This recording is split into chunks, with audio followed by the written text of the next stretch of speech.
So today I'm going to be discussing the dynamic principles behind discus throwing. Just a little bit of background before we start.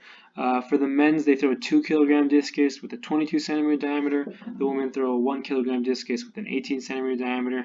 And the athletes have to stay in this 2.5 meter diameter circle throughout their throw, or their throw doesn't count. And that's very important for the dynamics principles that we're about to cover. So we decided that there were 4 important parameters for discus: the release speed, the release angle, the height of the release, and the spin of the discus. We're not going to cover this last part just because it has to do with air resistance, and we didn't really cover that in class, so we're going to ignore it. So the release speed is arguably the most important part. So use impulse momentum because the athlete is constantly applying a torque to the discus. That's how they get it from not moving to spinning very fast right when it's released. So that torque is applied over the time of the throw, which causes an increase in angular momentum. And once the disc is released, it travels tangentially. So all the angular momentum is transferred into linear momentum. You can kind of see with this MVD where this is the athlete with the discus. They're going to move together as a system. They're going to move in a straight line down.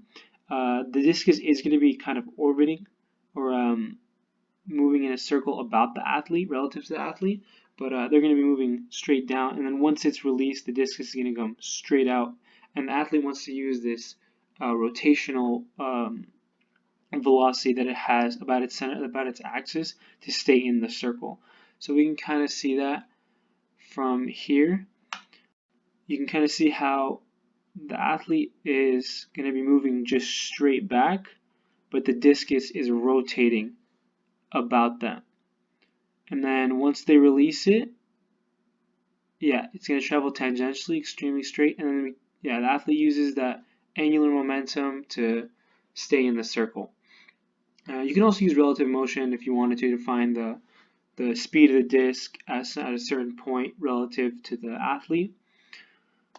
Then there's the whole spinning aspect. So the reason that the athlete spins, they are moving in a straight line, but they spin around their axis. That's what they have to do to apply that torque.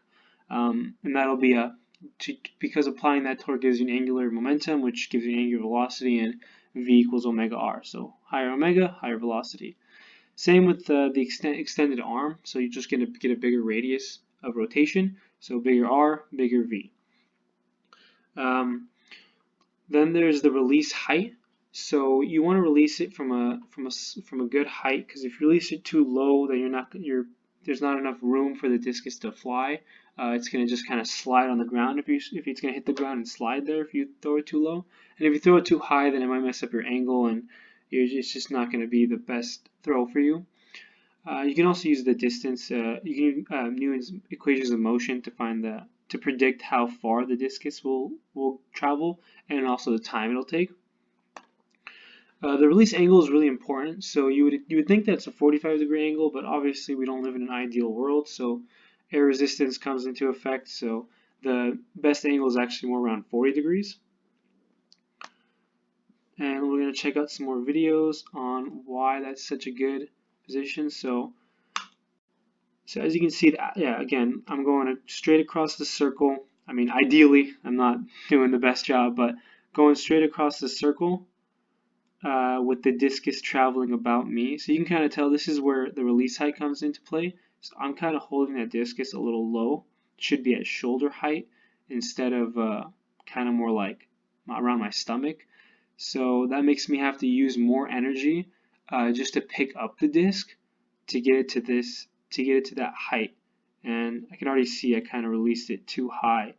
So the release height comes into play because you want it to already be at your shoulder level, instead of I had to use energy right there, right in this little portion, just to pick up that disc, and that energy could have been used to push the disc forward more instead of just picking it up. Like that was gravitational potential energy spent instead of kinetic energy. And those are the dynamic principles of a discus throw.